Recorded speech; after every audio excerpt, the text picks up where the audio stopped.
اللہ نے یہ لوگ اپنے محبوب صلی اللہ علیہ وسلم کے صحابیت کے لیے ایسے نہیں چنے. حضور علیہ السلام نے فرمایا لوگوں اللہ پاک نے جب پوری کائنات کی روحوں کو پیدا کیا اتنے انسان دنیا میں آنے پھر ان کے دلوں کی طرف دیکھا جو دل زیادہ پاک اور صاف تھے انہیں اپنے نبی کے صحابہ کے لیے چن لیا.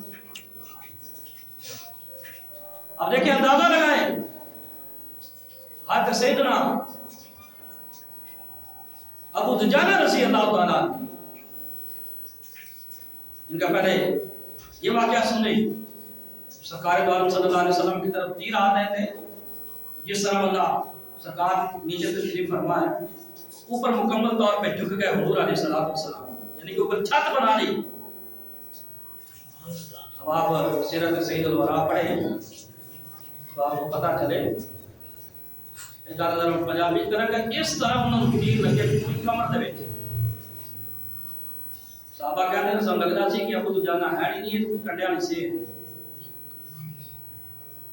اتنے تیر لگے آتے ابو دجانہ رضی اللہ تعالیٰ شاید کوئی ہم میں سے باوقتا پہلا تیر لگنے کے ساتھ تیروں پہ تیر لگ رہے تیر آگے پھر تیر کو لگ رہے لیکن ابو دجانہ رضی اللہ تعالیٰ اس وقت تک الگ نہیں ہوئی جب تک اس بے مثال غزوہ احد کے اندر ان کے تیر آنے رک نہیں. یہ جی وہ محیر اور عقول جان بازی اور صحابہ کرام کی ایسے ایسے کرتب دیکھے صحابہ کرام کے ان کی بہادری اور شجاعت کی داستانیں رقم ہوئی چشم فلک یہ نظارہ دیکھ رہی تھی. کوئی حضور علیہ السلام کا صحابی ایک تیر آیا حضور کی طرف بڑھا حضرت سیدنا ابو قتادہ رضی اللہ تعالیٰ انہوں نے اپنا چہرہ آگے کر دیا. کوئی انسان کسی کے لیے لڑے وہ جس حد تک بھی جسم کو نقصان ہو جائے لیکن اپنے چہرے کو محفوظ رکھتا. لیکن سیدنا حضرت ابو قتادہ رضی اللہ تعالیٰ انہوں نے وہ تیر جو سرکار کی طرف جا رہا تھا نا بڑھ کے آگے اور اپنا چہرہ آگے کر دیا اور اس سے نقصان پتہ کتنا ہوا. حضرت ابو قتادہ کی آنکھ باہر لٹک رہی ہے اس کو جدا کیا اپنے تیرے پہ رکھا حضور علیہ السلام کی بارگاہ میں ہے یا رسول اللہ یہ اب یہ نہیں ہے کہ اس کا کوئی بدلہ مانگنے گئے تھے یہ تو سرکار نے سرکار کا دریا اپنے جوش میں آیا بتایا یہ یا رسول اللہ صلی اللہ علیہ وسلم ہمیں وہ نہ سمجھنا جس طرح کہ موسیٰ علیہ السلام یہ حواریوں نے کہہ دیا تھا کیا موسیٰ آپ جاؤ آپ کا رب جائے ہم تو یہاں بیٹھے ہیں تم لڑو تمہارا رب لڑے. یا رسول اللہ میں نے تو آپ کی حفاظت کرتے ہوئے اپنی آنکھ میں ضائع کر دی. حضور علیہ السلام نے جب وہ آنکھ مبارک دیکھی سرکار نے وہ آنکھ اور اسی جگہ لگا دی جہاں لگی اس سوراخ کے اندر اور ساتھ یہ دعا کی اللہم کے وجہ قطادہ کما مقا وجہ نبی کا اے اللہ تو اس کے چہرے کی ایسے حفاظت کر دے جس طرح اس نے تیرے نبی کے چہرے کی حفاظت کی ہے اور اس کی آنکھ کو بالکل صحیح اور درست فرما دے. حضرت ابو قتادہ رضی اللہ تعالیٰ عنہ کہتے ہیں وہ آنکھ نہ صرف فٹ ہوئی نہ صرف متحرک ہوئی بلکہ دوسری آنکھ کی بنسبت اس آنکھ سے پہلے سے زیادہ نظر آتا تھا. سبحان اللہ. میرے عزیزان گرامی یہ ہے ہمارے آقا صلی اللہ تعالیٰ علیہ وسلم کی جان نثار حضور کے عاشق حضور کے دیوانے. کچھ بھی ہو جائے لیکن سرکار دو عالم صلی اللہ علیہ وسلم کے ذات کو سرکار کی ناموس سرکار کی عزت پر کسی قسم کا کوئی حرف نہیں ہونے دیا. میرے عزیزان گرامی آپ دیکھیے جن حضرت ابو قتادہ حضرت ابو دجانہ کی میں بات کرتا ہوں جو جن کو اتنے تیر لگے وہ ایک جانور جس کے اوپر کانٹے ہوتے ہیں اس کو سینک آ جاتا ہے. آپ نے کہا کہ ہمیں لگا یہ وہ ہے. اب ان کی بہادری دیکھیں نبی علیہ السلام نے غزوہ شروع ہونے سے پہلے حضور علیہ السلام نے اپنے ذوالفقار تلوار ماری. کہا نے فرمایا کون ہے جو اس تلوار کا حق ادا کرے. بڑے صحابہ آگے ہوئے اور یہ دیکھیے یہاں ایک میں بات کرتا چلوں سرکار دو عالم صلی اللہ تعالیٰ علیہ وسلم کے تلوار مبارک ظلم کہا کہ تلوار اس پر ایک شعر لکھا ہوا تھا. میرے استاد گرامی علامہ عبد القادر حسین رضوی رحمۃ اللہ علیہ، میں اس محفل میں شامل تھا. فرمایا کوئی ہے جو بتا دے اس ذوالفقار تلوار کے اوپر کون سا شعر لکھا. تو یہ بھی ایک تربیت کا انداز پوچھنا ہوتا ہے. اب میں آپ پر کوئی وغیرہ تو نہیں کر رہا، لیکن بات یہ ہے کہ ہمارا سارا معاشرہ، جتنے بھی ہم مسلمان ہیں دنیا میں، دین سے ہماری دوری ہو. کسی کو بھی آپ 100 بندہ بیٹھا اس کو کہنا یا آپ آئے گا سنا نہیں آئے گی. وہ اسی کو ہی آئے گی جو نماز پڑھتا ہے، اور پھر اس سے بھی سن لو، اس کو بھی لفظ غلطیاں بہت. اب کلمے سن لو اس کا نہیں پتا، نماز سن لو نماز کے اندر نماز پڑھی جاتی ہے اس کا نہیں پتا. اتنا بھی ہمیں پتہ نہیں ہے کہ یار کسی کے گھر کے آگے جناب موٹر سائیکل کھڑی کر دیتے ہیں، بیچارہ دروازہ کھولنا ہے، مسجد کے دروازے کے اگر موٹر سائیکل کھڑی کر دیتے ہیں. یہ باتیں بھی ہم سمجھانے کے لائق ہیں. اب جو موٹر سائیکل چلاتا ہے اس کو پتہ نہیں کہ یار میں مسجد کے دروازے کے یا کسی کے گھر کے دروازے کے اگر موٹر سائیکل کھڑی کر. اس کی تربیت گھر سے ہوتی ہے اور والدین یہ تربیت کرتے ہیں، پھر کیا پتہ چلتا ہے. اب یہ دیکھیں کوئی بچہ جب چھوٹے چھوٹے بچے بیٹھے ہو اس کو موبائل دے دو، آپ کو واٹس ایپ کھول کے دے دے گا، فیس بک سارا کچھ اس کو چلانا ہے. لیکن اسی بچے سے سن لو بیٹا نماز سناؤ گے. صبح صبح ہمارے بچے اٹھتے ہیں نا، ہم اس کو یہ نہیں کہتے بچے پہلے پارا پڑھ لیں، آغاز برکت کے ساتھ کرتے ہیں اللہ ماشاء اللہ کوئی ہو، لیکن ڈائریکٹ ہم ان کو جناب بھرتیاں بناتے ہیں اور سکول بھیجتے ہیں. جس طرح ہم دین کی قدر کر رہے ہیں پھر دین اسی طرح ہماری قدر بھی کر رہے ہیں. وہ تم دوست اس کے جن کے نقش قدم پہ ہمیں چلا دیا گیا، جن کی محبت ہمارے دلوں میں بھر دی گئی ہے، پھر اللہ کی مدد بھی ہمارے پاس اسی لحاظ سے آتی ہے. کبھی کرپشن کی صورت میں ہم پر عذاب آ رہا ہے، کبھی جناب مہنگائی کی صورت میں ہم پر عذاب آ رہا ہے. اب وہ دیکھیے بات یہ ہے کہ جب نماز تک نہیں آتی تو ہم کس طرح کسی کو کہیں یار وہ شعر سناؤ جو سرکار کی تلوار پہ لکھا ہوتا ہے.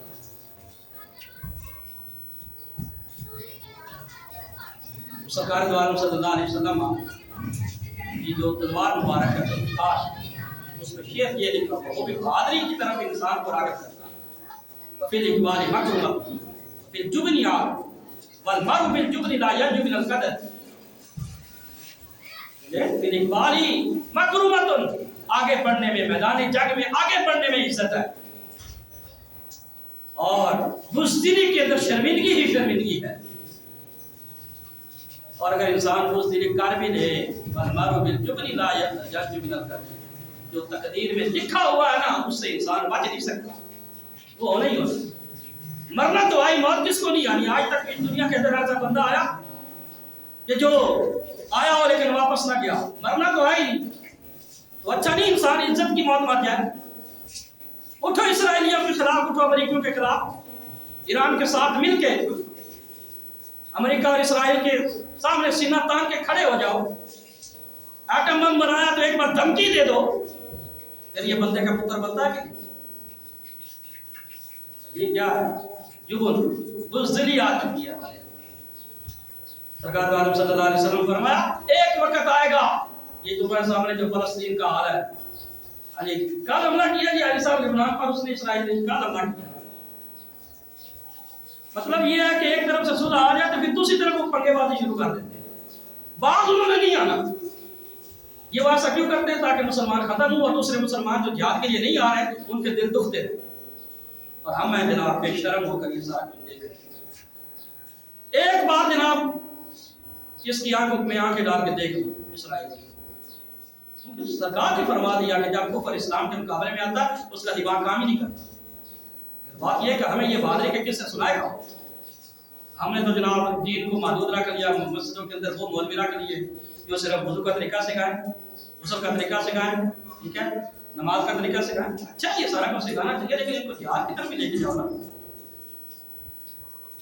سکھاؤ وضو کا طریقہ، لیکن یہ بھی بتاؤ کہ جنگ یرموک کے اندر حضرت خالد بن ولید کے ہاتھوں سے 8 تلواریں ٹوٹی، اور وہ کس لیے ٹوٹی؟ کافروں کو مارتے مارتے۔ وہی جنگ حضرت خالد بن ولید نے اللہ کے حکم سے کی۔ بہرحال مستری کرو گے شرمندگی ہے، سرکار نے جو فرما دیا تیرے بات سے، تیرے منہ سے جو بات نکلی وہ ہو کر رہی، وہ ہونی شرمندگی ہمارے آگے بڑھنے میں۔ تو سرکار نے فرمایا کہ کون ہے جو اس تلوار کا حق ادا کرے؟ کئی سال آگے وہ میں کروں گا، سرکار نے کسی کو تلوار نہیں دی۔ پھر اس کے بعد حضرت ابو دجانہ رضی اللہ تعالیٰ عنہ آپ آگے ہوئے، آپ نے عرض کی یا رسول اللہ، اس حدیث کا مفہوم یہ ہے کہ اس تلوار کا حق ہے کیا؟ حضور علیہ السلام نے حضرت سیدنا ابو دجانہ کو وہ تلوار عطا فرمائی اور فرمایا کہ اس تلوار کا حق یہ ہے کہ جب یہ میان سے باہر آ جائے یا تو کافروں کو مارتی رہے یا پھر لڑتے لڑتے یہ تلوار ٹوٹ جائے، پھر دوبارہ میان میں صحیح سلامت واپس نہ آئے، یا یہ کہ پھر جنگ جیت لی جائے۔ حضرت ابو دجانہ رضی اللہ تعالیٰ عنہ کہنے لگے یا رسول اللہ یہ حق میں ادا کرنے کو تیار ہوں۔ اب یہ وجہ تھی کہ حضور علیہ السلام نے وہ تلوار ذوالفقار جو ہے حضرت ابو دجانہ کو عطا فرمائی کہ باقیوں میں سے کسی نے پوچھا ہی نہیں ایسے کیا تلوار ہمیں دے، لیکن حضرت ابو دجانہ رضی اللہ تعالیٰ عنہ آپ نے پوچھ لیا کہ یا رسول اللہ اس کا حق کیا ہے، کہ انہوں نے جو سرکار نے حق بتایا، حضرت ابو دجانہ رضی اللہ تعالیٰ عنہ نے کہا کہ میں یہ حق ادا کرنے کو تیار ہوں۔ لو جی، حضرت ابو دجانہ رضی اللہ تعالیٰ عنہ کی ایک عادت جو پہلے ہی بہت زیادہ مشہور تھی، جب بھی کسی کے ساتھ لڑتے نا تو ایک لال رنگ کی پٹی اپنے ماتھے پہ باندھتے، جس کو کہا جاتا تھا اصابت الموت، موت کی پٹی، اور اس وقت تک نہیں اتارتے تھے جب تک سامنے والا ڈھیر نہیں ہو جاتا، یا آپ کہتے کہ یا وہ ڈھیر ہو جائے یا میں ڈھیر ہو جاؤں، پٹی جو ہے وہ ماتھے سے نہیں اترے۔ حضرت ابو دجانہ رضی اللہ تعالیٰ عنہ اس تلوار کے ساتھ 17 کافروں کو وصل جہنم کیا۔ آخر میں جب آپ تلوار چلانے لگے نا تو آگے نسوانہ آواز تھی، عورت کی آواز تھی۔ اس حضرت ابو دجانہ نے دیکھا کہ وہ ابو سفیان کی بیوی ہندا تھی، اور آپ نے یہ کہہ کر چھوڑ دیا کہ میرے آقا صلی اللہ علیہ وسلم نے عورتوں پر تلوار اٹھانے سے منع فرمایا، بچوں پر تلوار اٹھانے سے منع فرمایا، بوڑھوں پر تلوار اٹھانے سے منع فرمایا، وگرنہ آج تو میرے ہاتھوں سے بچ نہیں سکتی تھی اگر میرے آقا نے مجھے روکا نہ۔ تو عزیزان گرامی، یہ ہے صحابہ کرام علیہ رضوان کی شجاعت اور بہادری کی داستان۔ مرد تو مرد، عورتیں انہوں نے بھی اس جہاد میں دل کھول کا حصہ لیا۔ مسلمانوں کی عورتیں اتنی بہادر ہیں اور آج کے مرد ان عورتوں کے برابر بھی نہیں، اتنی بہادری دکھا سکے۔ ان جانے ہمارا بچہ جس کو ہم کہتے ہیں وہ دیکھو بلی آ وہ ڈر جاتا، اور ایک وہ تھے جن کے سامنے جناب حضرت علی رضی اللہ تعالیٰ عنہ کے سامنے سانپ آ گیا، بچپن سانپ آ گیا، حضرت علی نے اسی سانپ کے جناب 36 ٹکڑے کر دیے۔ اور یہ کہ ہم اپنے اسلام کے طریقے پہ نہیں، ہمیں وہ سکھا، ہمیں ڈر سکھایا جاتا ہے، یہ کام نہ کرنا، وہ نہ کرنا، یہ نہ کرنا، اس طرح بچہ چلا جاتا ہے۔ حضرت عمار رضی اللہ تعالیٰ عنہ سرکار نے کیا فرمایا جس وقت کافر مسلمانوں پہ تلواریں چلا رہے تھے، مسلمانوں پہ تیر چلا رہے تھے، مسلمان ان کو ہوش نہیں تھا، کوئی ادھر دوڑ رہا ہے کوئی ادھر دوڑ رہا ہے کہ ہمارے آقا صلی اللہ علیہ وسلم آگے۔ اس دوران میں نے دیکھا من تفت یمینا ولا شمالا الا وقت قاتل، ایک عورت ام ہمارا وہ میرے آگے ہوتی، پیچھے ہوتی، دائیں ہوتی، بائیں ہوتی، جہاں سے بھی تیر آتا تیر کو بھی روکتی اور میرا دفاع کرتے ہوئے کافروں کا بھی تیر چلاتی۔ دائیں بائیں میں دیکھ رہا ہوں وہ لڑ رہی ہے۔ جب جنگ ختم ہوئی نا حضور علیہ السلام نے دعا دی، بارک اللہ فیکم اہل البیت، یہ صرف اکیلی نہیں شامل ہوئی، ان کے شوہر تھے زید بن عاصم رضی اللہ تعالیٰ، ان کے 2 بیٹے بھی جنگ میں شامل تھے، حضرت عبداللہ اور حضرت خبیب رضی اللہ تعالیٰ، پوری فیملی جنگ میں شامل ہے۔ حضور علیہ السلام نے دیکھا چاروں سامنے موجود ہیں، حضور نے دعا دی، بارک اللہ فیکم اہل البیت، اے سارے گھر والوں اللہ پاک تم کو برکت عطا فرمائے۔ بہت بڑی دعا ہی، لیکن کہنے لگے یا رسول اللہ صلی اللہ تعالیٰ علیہ وسلم یہ دعا نہیں چاہیے، جان پہ کھیل کر آپ کی جان بچائی ہے، جس جنگ میں شامل ہوئے سارے کے سارے شامل ہوئے، کیا چاہیے؟ عرض کرنے لگے یا رسول اللہ صلی اللہ تعالیٰ علیہ وسلم جس طرح دنیا میں آپ کے قریبی اور رفیق بن کر رہے ہیں، ایسے ہی جب سارے لوگ جنت میں جائیں گے، ہم گھر والوں کی یہ خواہش ہے کہ ہم جنت میں آپ کے ساتھ ہیں۔ پھر حضور نے یہ دعا مانگی، اللہم اجعلہم رفقائی فی الجنہ، اے اللہ پاک کہ سارے گھر والوں کو جنت کے اندر میرے ساتھی بنا دے۔ تو دیکھیں یہ جو دعا ہے رفاقت والی، صحابہ کرام کے اندر یہی ہوتا تھا، ان کی ترجیح یہ ہوتی تھی سرکار دو عالم صلی اللہ علیہ وسلم ہمیں اپنا رفیق بنا کر رکھے، دنیا کے اندر اپنا رفیق بنا کر رکھے، آخرت میں بھی رفیق بنا کر رکھے۔ حضور نے جس سے جو بھی یہ ہوتا ہے تو خدمت کرتا اس کو پھر ملتا بھی ہے نا، بعد میں ملتا ہے کار سیوا دکھا میوا۔ آج ابو نحیکہ رضی اللہ تعالیٰ عنہ حضور علیہ السلام کو نا دودھ یا پانی پیش کیا پیالے میں، سرکار کا دریا رحمت جوش میں آیا، حضور علیہ السلام ان کا رنگ جو ہے نا سامنا تھا، حضور علیہ السلام نے ان کو دعا دی، اللہم جملہ، اے اللہ اس کو سونا بنا دے، اس کو خوبصورت بنا دے۔ آؤ جی حضرت سیدنا ابو نحیکہ رضی اللہ تعالیٰ عنہ آپ کا چہرہ پھر چاند کی طرح چمکتا تھا۔ تو یہ وہ دعا ہے حضرت سیدنا کعب رضی اللہ تعالیٰ عنہ، نبی رضی اللہ تعالیٰ عنہ، آپ کعب کا ذکر آ گیا اس صحابی کا، اس صحابی رسول کی جان نثاری بھی دیکھی، جو لباس حضور صلی اللہ علیہ وسلم نے پہنا ہوا تھا نا، وہ لباس، اس لباس میں سارے کافروں نے حضور کو دیکھ لیا، اس لیے وہ ایک دوسرے کو یہ والی لباس والی نشانی بتا کر حضور کے پیچھے دوڑ رہے تھے کہ آج معاذ اللہ نے حضور کو شہید کر دیا۔ حضرت کعب رضی اللہ تعالیٰ عنہ، کعب بن مالک رضی اللہ تعالیٰ عنہ حضور کو ایک علیحدہ جگہ پہ لے گئے، اپنا لباس حضور کو پہنا دیا اور حضور کا لباس خود پہن دیا، اور پھر میدان جنگ میں دوڑے، کافروں میری طرف آؤ، میں محمد ہوں، مجھے مارو آ کر۔ پھر سرکار محفوظ ہو کے سارے کافر حضرت کعب بن مالک کی طرف دوڑ پڑے۔ یہ دیکھیں ہے ایسا کر سکتا؟ یہ بات تو ہم نے بڑی سنی ہے، حضور علیہ السلام نے حضرت علی کو اپنے بستر پہ سلایا، ہجرت کی رات ان کی بہادری ہے۔ ہاں جی، کون ہے جو موت والی رات بھی حضور کے بستر پہ سو جائے، لیکن صحابہ سوئے، حضرت علی سوئے، لیکن یہ روایت بھی یاد ہے کہ حضور کے سارے صحابہ بالکل حضرت علی رضی اللہ تعالیٰ عنہ کے طرح ہیں اور حضور علیہ السلام کے محافظ ہیں، مگر نہ کون ہے جس کو پتا ہو کہ جناب حضور علیہ السلام کو کافروں نے پہچان لیا اس لباس میں، اور وہ وہی لباس پہن کر میدان جنگ میں دوڑے۔ جاؤ میرے، انہوں نے حضور کی حفاظت کی اور اللہ پاک نے اعتکاف کی حفاظت فرمائی۔ تو حضرت سیدنا ربیعہ رضی اللہ تعالیٰ، آپ نے حضور کو 10 سال وضو کروایا۔ دریا رحمت ایک بار جوش میں آتا ہے، سرکار نے دیکھا 10 سال ہو گئے مجھے وضو کروانے کی، سرکار نے فرمایا سالہ ربیعہ مانگ، ربیعہ کیا مانگتے ہو؟ یہ نہیں فرمایا کہ یہ مانگ لینا تو وہ نہ مانگنا، میرے پاس وہ نہیں ہے تو یہ نہیں۔ ہاں جی، سرکار نے فرمایا مانگو، کیا مانگتے ہو؟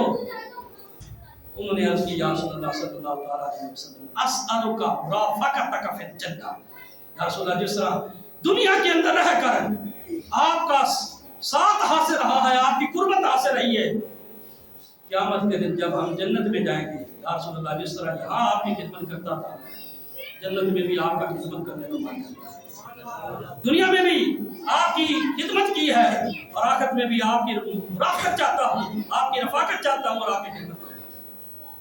میرے عزیزان اکرام، حضور علیہ السلام نے پھر دعا فرمائی اللہم اجعلہم رفقائی فی الجنہ، اے اللہ پاک ان کو جنت میں میرا رفیق بنا دے، ان کو جنت میں میرا ساتھی بنا دے۔ حضور کے 1,24,000 صحابہ جو بھی آتا ہے یا رسول اللہ آپ میرے لیے دعا کیجیے کہ مجھے آپ کی رفاقت مل جائے، لیکن ایک صحابی ہے انہوں نے حضور کو کی رفاقت مانگی نہیں، حضور نے خود ہی ان کو اپنی رفاقت عطا فرمائی۔ کیا نصیب ہے کا بخاری شریف میں حدیث حضور نے فرمایا کل نبی رفیق ورفیقی فی الجنت العثمان، فرمایا لوگوں سنو، ہر نبی کا جنت کے اندر ایک رفیق ہوگا اور میرا رفیق جنت میں حضرت عثمان غنی ہوگا۔ کیا مرتبہ ہے یہ ہے جی، اسلام نے ایسے ترقی نہیں کی، اسلام ایسے پھیلا نہیں ہے پوری دنیا کے اندر، اسلام وہ شجر نہیں کہ جس نے پانی سے غذا پائی، دیا ان صحابہ نے تب اس میں غذا آئی، جب اس میں جان آئی۔ میرے عزیزان گرامی، اب حضور علیہ السلام کے صحابہ کا کردار دیکھیں۔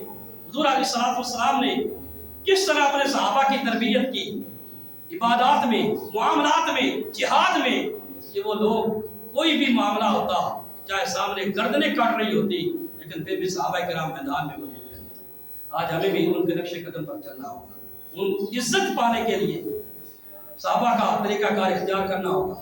حضور نے جب فرما دیا کہ میری قوم ہمیشہ عزت پر رہے گی جب تک جہاد کرتی رہے گی، اور جب جہاد کو چھوڑ دے گی ذلت ان کا مقدر کر دے گی۔